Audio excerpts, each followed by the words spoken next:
Itabira, 31 de maio de 2020. Desejamos a graça e a paz do Senhor Jesus sobre a sua vida, sobre a sua família. E nós estamos reunidos mais uma vez para cultuarmos ao Senhor, para prestarmos a Ele o nosso culto, reconhecermos a bondade dEle, a sua misericórdia e reconhecermos que dependemos do Senhor. Eu te convido a mais uma vez, nessa noite você está cultuando junto conosco, ainda que você esteja na sua casa, ainda que seja um culto online, nós desejamos que você possa perceber a presença do Senhor, que você possa ser edificado e que também você venha abrir o seu coração para cultuar ao Senhor. E eu quero iniciar lendo uma porção da palavra de Deus, que está lá em Gálatas capítulo 6. Nós vamos ler apenas o verso 7. E lá está escrito assim: não se deixem enganar, de Deus não se zomba, pois o que o homem semear, isso também ceifará. Tudo que semearmos, nós colheremos. Que você nessa noite venha semear boas sementes. Que você nessa noite comece semeando louvor a Deus, comece semeando gratidão a Deus, comece semeando um coração contrito a Deus. Deixe Deus falar com você, abra o seu coração, reconheça a grandeza de Deus, reconheça a bondade de Deus, reconheça o cuidado de Deus na sua vida. E nós vamos orar. Eu te convido a você nesse momento conversar com Deus, expresse para Deus aquilo que está no seu coração. Se for louvor, louve a Ele. Se for algo que você está com o coração pesado, confesse diante do Senhor, peça a Ele para vir agir na sua vida. Vamos falar com Deus. Ó Deus Santo, Deus poderoso, Tu és o nosso Deus, o Deus que nós servimos, o Deus que nós reconhecemos como único e verdadeiro Deus. O Deus que foi capaz de enviar o seu Filho para morrer no nosso lugar naquela cruz, para perdoar o nosso pecado, e fez tudo isso por amor. Ó Deus, diante de Ti, nós nos prostramos diante de Ti, nós nos curvamos diante de Ti, nós colocamos a nossa vida e queremos cultuar o nome do Senhor. Ó Deus, somos agradecidos ao Senhor pelo Teu favor para conosco, pela Tua graça, pela Tua misericórdia, pelo Teu amor. Ó Deus, nós reconhecemos o Teu favor. E, ó Deus, queremos cultuar, queremos louvar o nome do Senhor. Queremos, ó Deus, também receber a Tua palavra, que a palavra do Senhor, que é poderosa, venha entrar no nosso coração, na nossa mente, venha transformar a nossa vida. Nós oramos ao Senhor em um nome santo, poderoso do Senhor Jesus, o Cristo. Amém. Nós vamos continuar esse culto de louvor, de adoração ao Senhor, culto de ministração também da palavra de Deus, porque queremos ouvir a voz de Deus. E nesse momento nós vamos louvar ao Senhor, junto com a irmã Natália, que pertence à Terceira Igreja Batista em Itabira, e as irmãs de Chalé, a irmã Flávia e a irmã Micaela, estarão junto com a Natália também, nos conduzindo nesse momento de louvor e de adoração. Como eu disse, semeie louvor, semeie adoração nesse momento, para a glória de Deus. Graça e paz, meus queridos irmãos. É com muita alegria que nós estamos aqui nessa noite para nós estarmos adorando o nome do nosso Deus. Salmo 150, no versículo 6, diz: tudo que tem vida, louve ao Senhor, louvai ao Senhor. E eu te convido nessa noite a louvar, adorar o nome do nosso Deus.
chegou o momento de refletirmos na palavra de Deus e eu quero refletir com você nessa noite sobre o pecado e as suas consequências.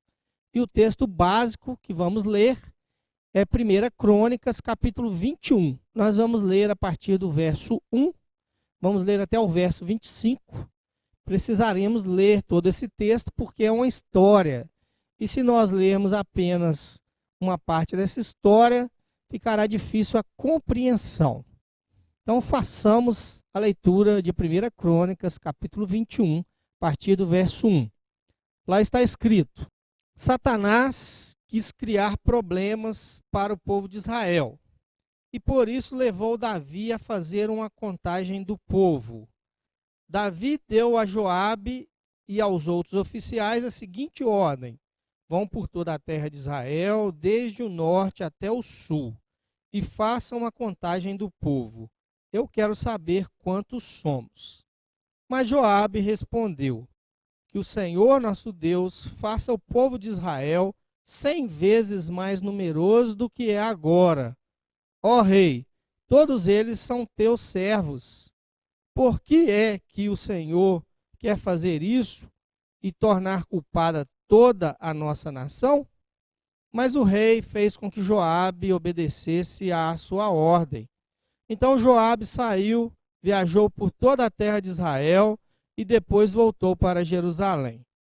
Ele informou ao rei Davi que o total de homens capazes para o serviço militar era o seguinte: 1.100.000 em Israel e 470.000 em Judá.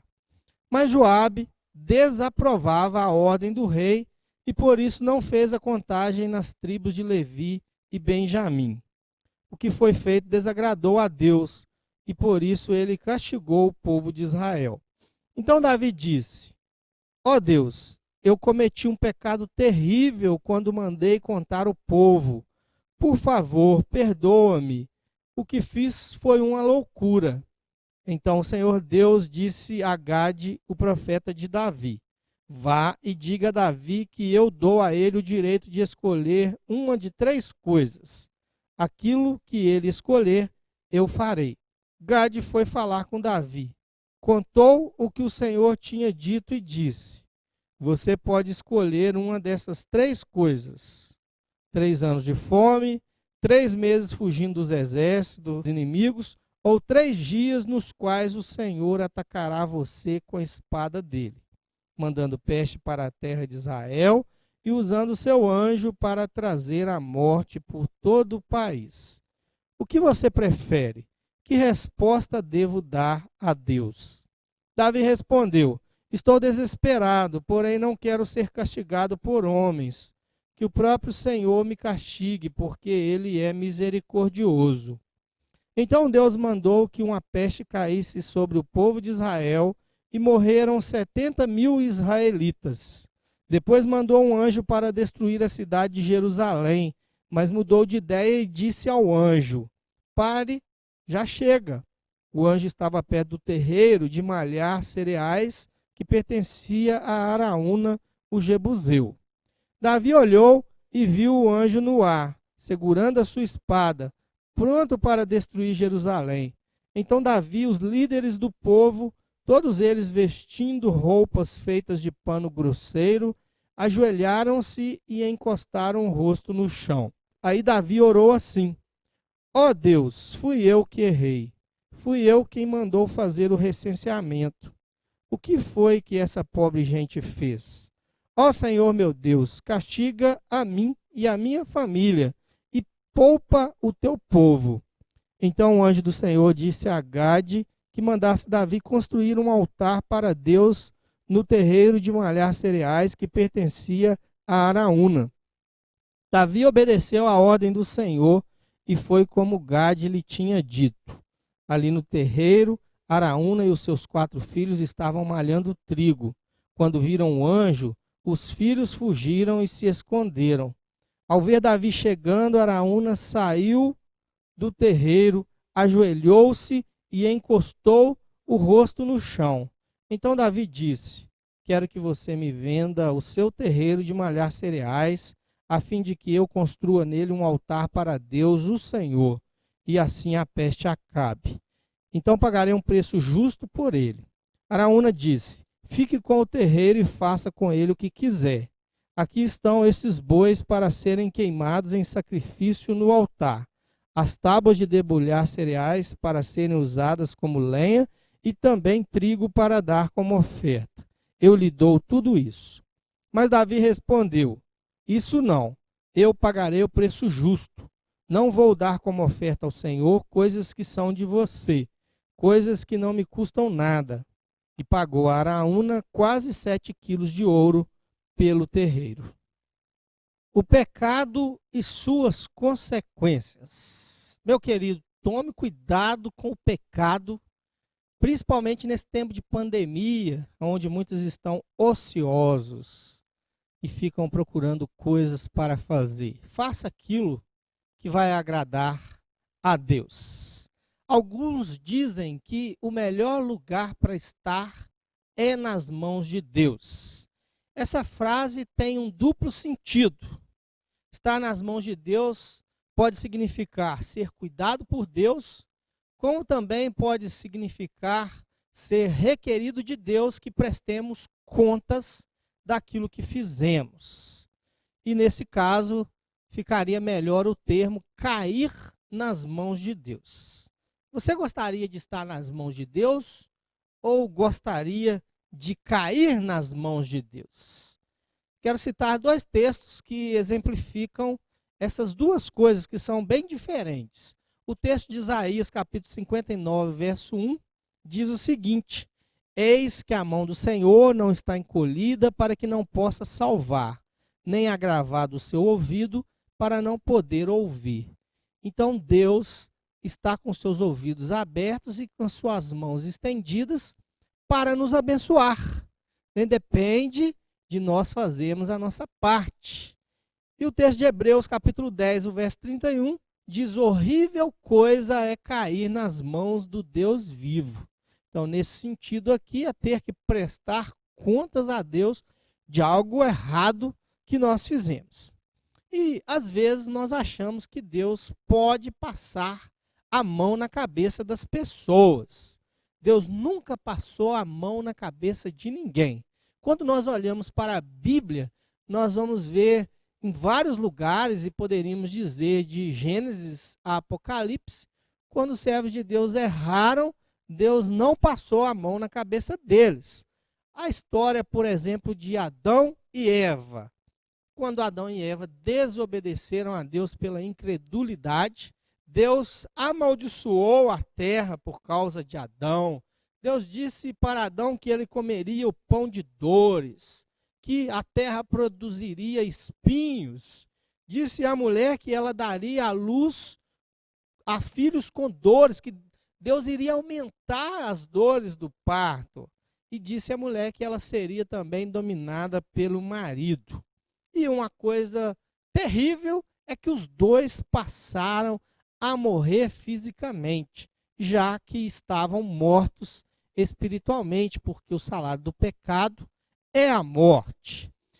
Quando lembramos também de Moisés, que foi um grande servo de Deus, Moisés pecou contra Deus, quando Deus falou para ele falar à rocha para que ela desse água. Moisés, na sua indignação, na sua raiva, ele feriu a rocha, isso desagradou a Deus, e Deus falou com Moisés: olha, Moisés, você não entrará na terra prometida. Lembramos também de Ananias e Safira. Ananias e Safira venderam um terreno e depositaram parte do valor aos pés dos apóstolos, como estava acontecendo naquela época de muitos irmãos venderem suas posses e doarem tudo para a igreja, para ser feita a obra de Deus. Ananias e Safira reteram parte do valor e disseram que tinham depositado tudo. Isso desagradou a Deus, eles mentiram ao Espírito Santo. E a Bíblia fala que os dois morreram, pagaram com a morte por causa do seu pecado. Meus queridos, hoje nós vivemos debaixo da graça. E talvez você pense: Agora que estamos debaixo da graça, Deus passa a mão na cabeça das pessoas. Ora, o texto de Ananias e Safira, que citamos agora há pouco, está no Novo Testamento. E Deus continua sendo o mesmo do Antigo Testamento. Ele abomina o pecado. E nós somos perdoados e livres da condenação do pecado quando nos arrependemos, quando confessamos o nosso pecado. Mas não somos livres das consequências dos nossos atos. As consequências do nosso pecado não são retiradas.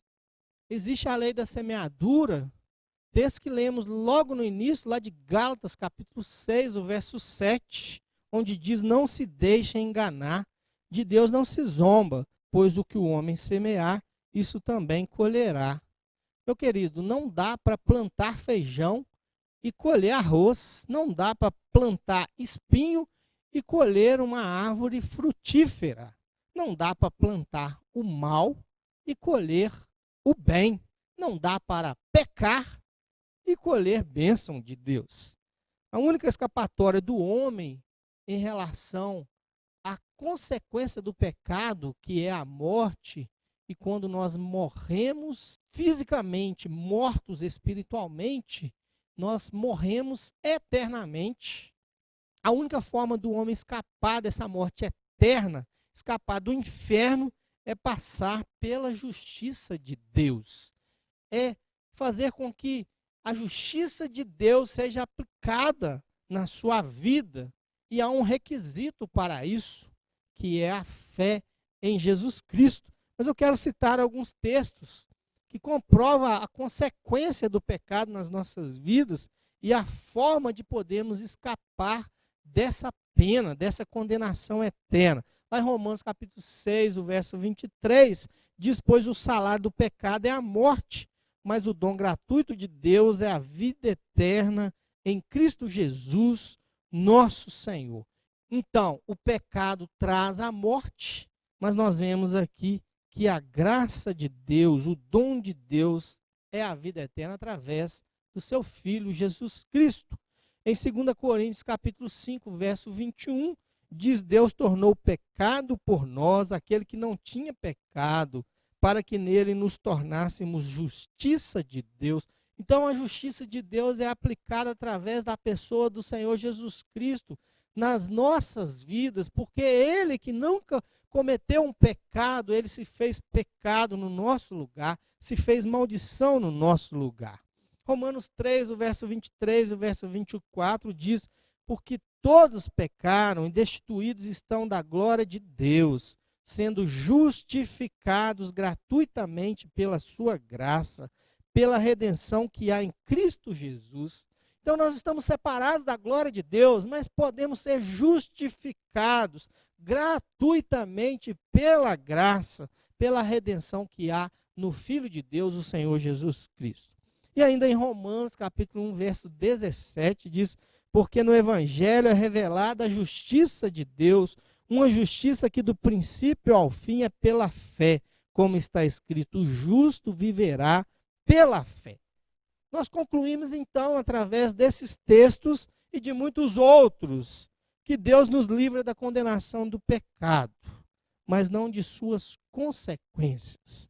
Deus nos livra da condenação da morte eterna, mas as consequências não são retiradas. O que você tem feito então para ficar cada vez mais livre das consequências do pecado? Você tem procurado santificar a sua vida e deixar o pecado de lado? No texto que lemos, no versículo 1, nós vemos Satanás incitando Davi a pecar, a levantar um censo das pessoas que podiam servir no exército.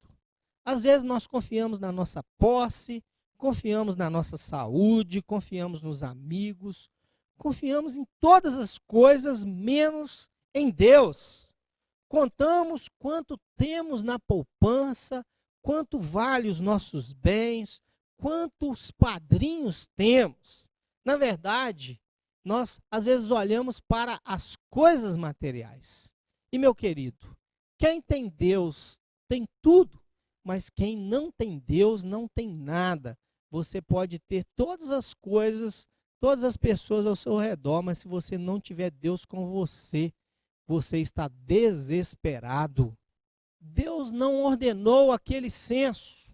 Davi o fez porque queria se orgulhar da força do seu exército. E ao fazer isso foi um desastre na vida de Davi. Ao numerar seu poder militar, ele estava começando a confiar mais no seu exército, mais na sua força, do que em Deus. Meus queridos, acaso Satanás pode obrigar uma pessoa a fazer coisas más, a fazer coisas erradas, a pecar? Não. Satanás tentou a Davi com a ideia, mas foi Davi que decidiu fazê-lo. Desde o Éden, Satanás vem tentando as pessoas a pecar. E são as pessoas que tomam a decisão de fazer aquilo que Satanás está semeando no seu coração. O censo de Davi não ia contra a lei de Deus, mas o motivo do censo era mau.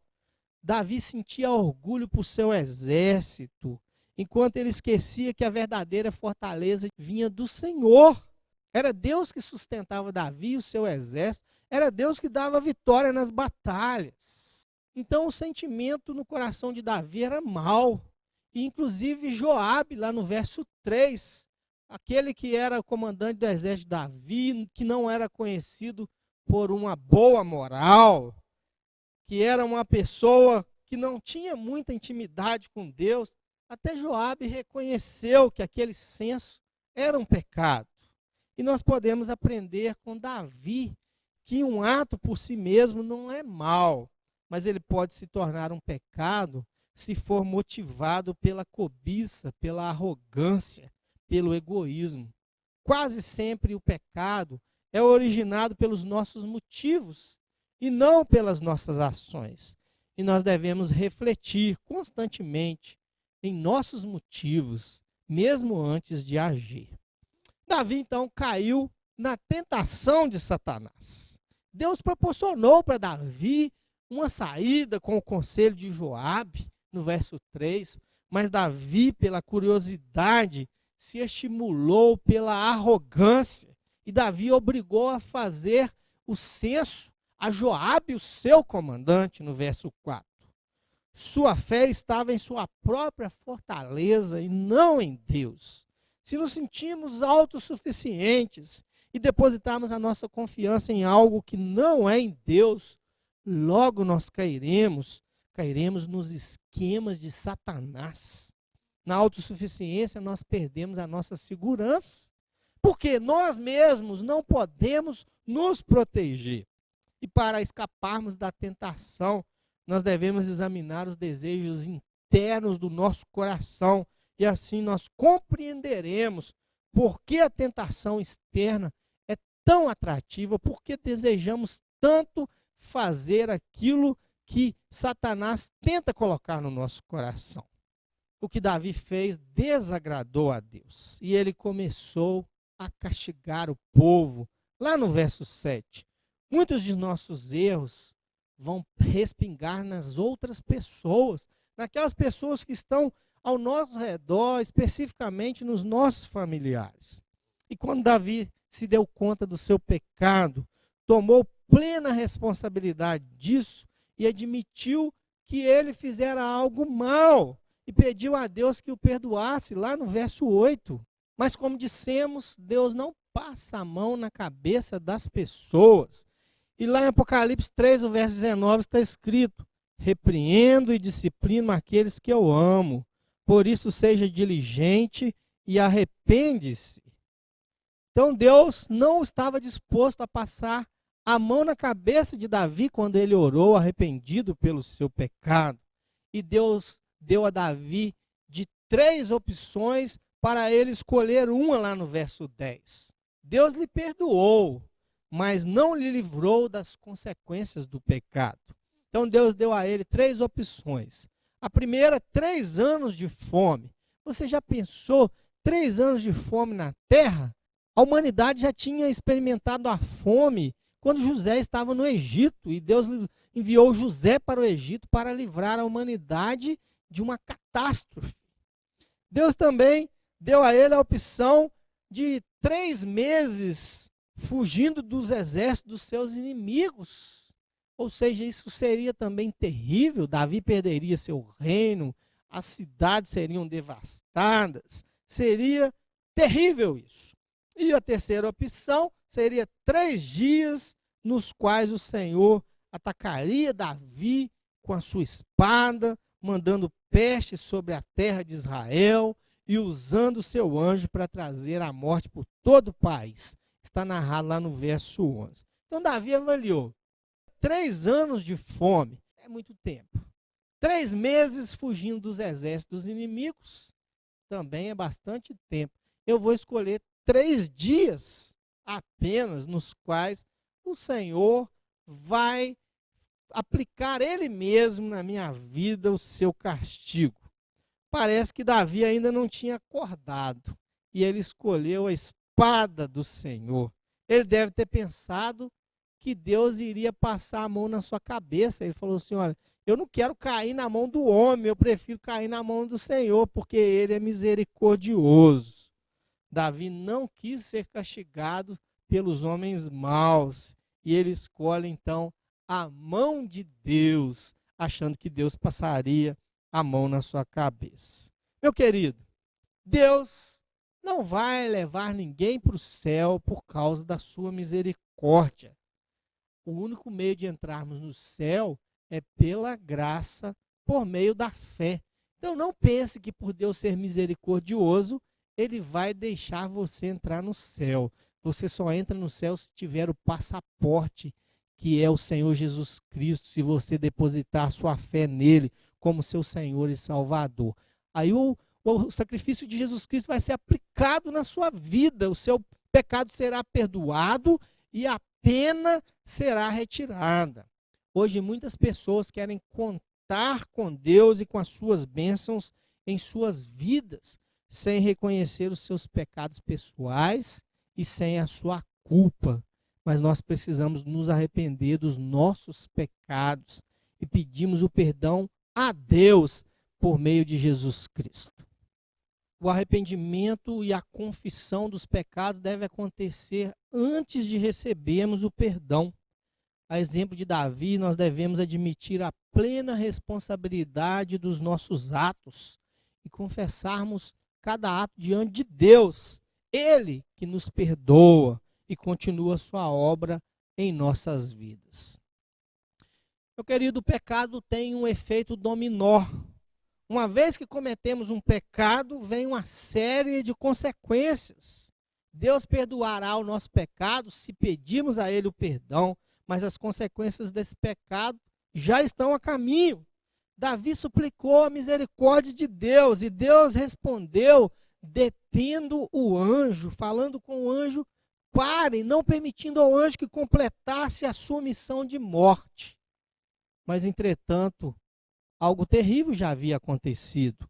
O pecado de Davi já havia causado um grande dano. O verso 14 vai mencionar que já havia havido 70 mil mortes. Você já parou para pensar o que é isso? 70 mil mortes de uma só vez?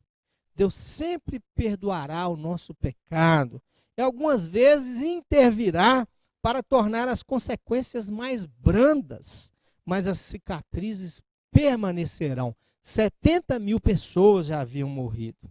A reflexão nas consequências do pecado, antes de agirmos, pode nos levar a tomar uma decisão certa, pode nos levar a evitarmos o sofrimento na nossa vida e na vida de outras pessoas. Então, hoje, assente o seu coração para avaliar a sua vida, para pedir perdão a Deus se necessário e para buscar a Deus para que você possa evitar pecar e evitar as consequências do pecado na sua vida.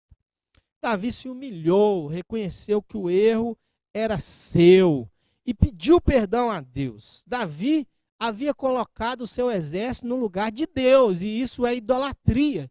Colocar algo ou alguém no lugar de Deus é trocar Deus por essa coisa, e Deus não aceita isso. E ao Davi se arrepender Deus deu a ele a oportunidade de obedecer e de se entregar ao Senhor novamente. Deus ordenou a Davi que oferecesse sacrifício a ele num lugar específico, que era na eira de Araúna, algumas versões vai dizer a eira de Ornã. E a partir desse ponto nós vamos ver o desprendimento de Araúna com as coisas materiais e também o desprendimento de Davi com as coisas materiais. A eira era o lugar de malhar trigos, um lugar valioso, de terra batida, lugar plano. E Araúna não tinha nada a ver com o pecado de Davi, mas mesmo assim ele oferece uma doação do terreno, ele oferece os bois, as tábuas para a lenha e oferece o trigo para a oferta. Araúna ofereceu generosamente como um presente. Araúna estava oferecendo o que ele tinha de melhor. Isso era o seu ganha-pão. Mas a Davi não aceitou o presente, quis comprar pelo preço justo, disse que não ofereceria ao Senhor algo que não lhe custasse nada, lá no verso 24. Davi queria oferecer algo para Deus que realmente exigisse dele um desprendimento. E Davi pagou cerca de 7 quilos de ouro pelo terreno. O grama de ouro está valendo R$ 308,55. Multiplicando por 7 quilos, daria R$ 2.159.850. Não sei se o ouro era tão valioso naquela época, se podia ser comparado com hoje, mas digamos que aquele terreno valesse aí 1 milhão, já seria muita coisa, um valor muito alto. E Davi então se desprende, se dispõe a comprar um lugar que para ele serviria apenas para oferecer um sacrifício ao Senhor. Meu querido, quanto você está disposto a investir para agradar a Deus? Deus pagou um alto preço para perdoar você. O que você está disposto a fazer por Ele? Deus se agrada da obediência, se agrada de um coração contrito, de um coração quebrantado. Ofereça a Ele a sua vida, a sua obediência.